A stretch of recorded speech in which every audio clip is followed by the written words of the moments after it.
Baik, bismillahirrahmanirrahim. Assalamualaikum warahmatullahi wabarakatuh. Innal hamdalillah nahmadu wa nasta'inuhu wa nastaghfiruh wa na'udzu billahi min shururi anfusina wa min sayyiati a'malina. Man yahdihillahu fala mudhillalah wa may yudlil fala hadiyalah. Asyhadu an la ilaha illallah wahdahu la syarikalah wa asyhadu anna Muhammadan abduhu wa rasuluh la nabiyya rasulullah ba'da amma ba'du. Pertama-tama mari kita panjatkan rasa syukur kita atas kehadirat Allah Subhanahu wa taala yang telah selalu memberikan kesehatan bagi kita serta rahmat serta hidayahnya sehingga kita selalu diberikan kesehatan selalu. Untuk kedua kalinya, salawat serta salam serta tercurahkannya untuk baginda Nabi agung kita Nabi Muhammad sallallahu alaihi wasallam yang telah membimbing kita dari era kegelapan menuju era penuh cahaya, dari era jahiliyah menuju zaman Islamnya seperti sekarang ini. Baik, perkenalkan, nama saya Rizky Septian dari Prodi Hukum Pidana Islam, NIM 0504040322094, kelas 2B. Dan di sini saya akan menjawab pertanyaan untuk tentang persoalan atau jawaban dan juga soal-soal dari tugas UAS usul fikih.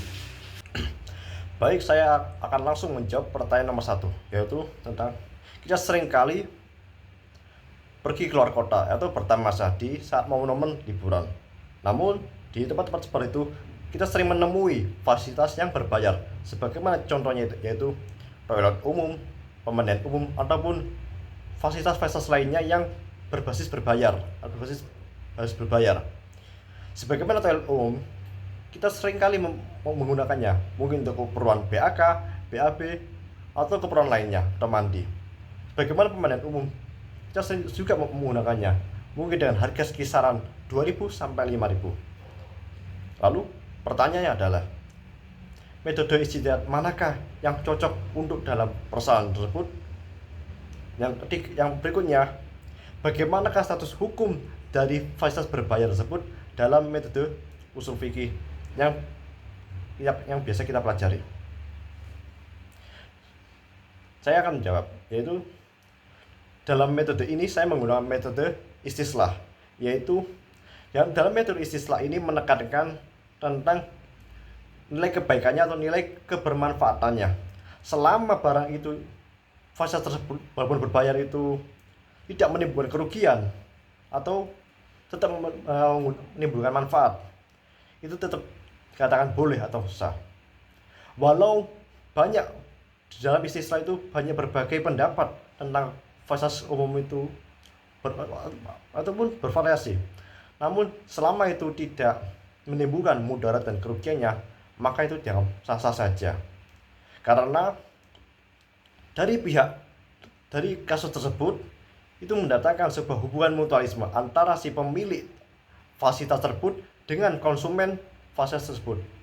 Yaitu keuntungannya adalah dari si pihak pengelola itu dia dapat mendapatkan dana tersebut untuk mungkin dan biaya perawatan ataupun biaya untuk sendirinya. Sedangkan bagi kita konsumen, kita bisa mengambil manfaat atau mengambil manfaat dari fasilitas tersebut. Baik, saya akan menjawab pertanyaan nomor 2, yaitu pertanyaan tentang ada sebuah kasus yang melibatkan 2 orang laki-laki dan 1 orang istri. Di dalam kasusnya itu, si istri sebelumnya telah menikahi seorang laki-laki tapi dengan tanda kutip nikah dengan nikah siri. Lalu tak lama kemudian si suami ini meninggalkan istrinya, bukan karena ingin melantarkannya, tetapi si suami ini pergi merantau ke luar pulau atau keluar kota ataupun luar negara untuk mencari nafkah. Lalu si istri ini tak lama kemudian juga menunggu kabar dari suaminya, tapi saat menunggu kabar pasti ada kabar dari si suami tersebut. Akhirnya tak kunjung lama tersebut datanglah seorang laki-laki yang melamar. Tapi si istri yang dari suami yang dikasih itu mengiyakan dengan cara menikah melalui jalur KUA, yaitu menikah yang diakui secara negara dan secara agama.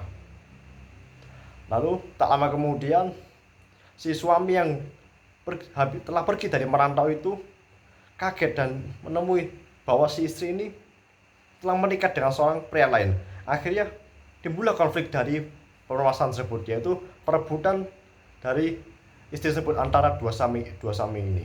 Yaitu yang suami pertama itu menikah dengan nikah siri, yang kedua suami yang kedua tadi itu menikah dengan jalur KUA. Jadi di dalam pertanyaan ini,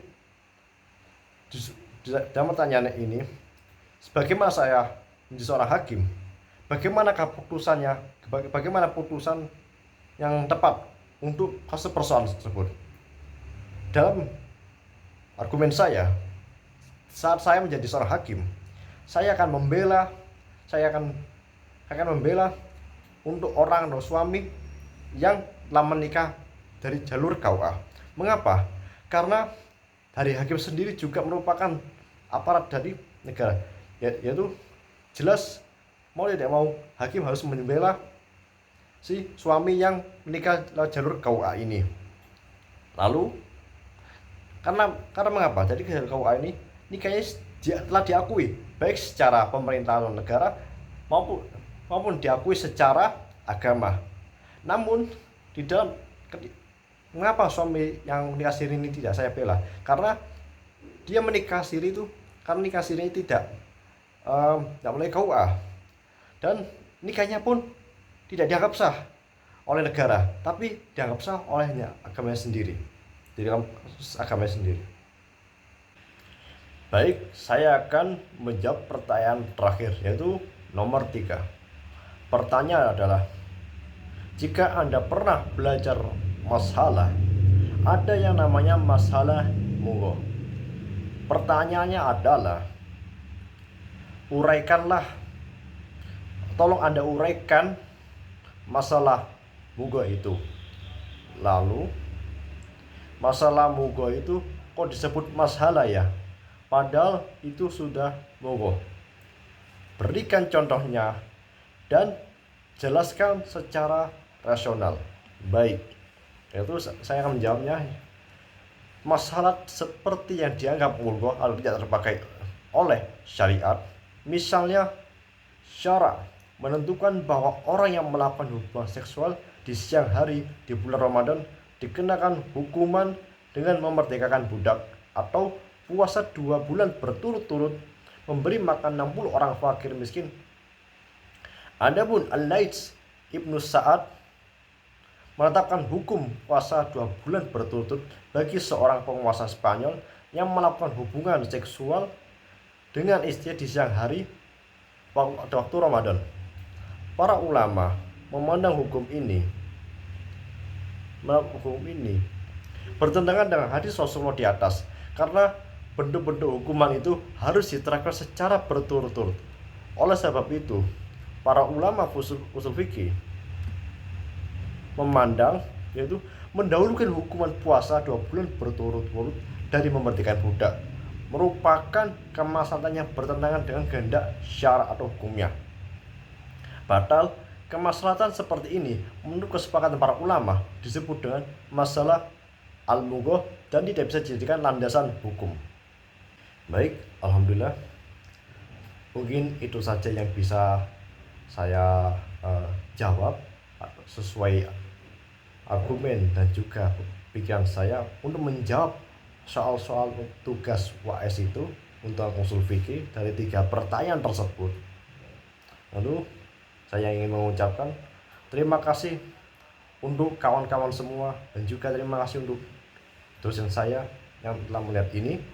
Dan juga saya ingin mengucapkan, jika ada salahnya saya dalam menjawab pertanyaan ini, mungkin dalam menjawab dalam pendapat ini atau dalam tutur bahasa, saya mohon maaf.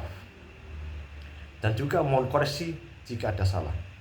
Jika ada salah dari video ini, maka itu datanya dari saya pribadi, karena saya masih tahap pembelajaran dan masih tahap proses untuk menjadi mahasiswa yang baik. Lalu jika itu benar, maka itu datanya dari Allah Subhanahu wa taala yang selalu Maha benar.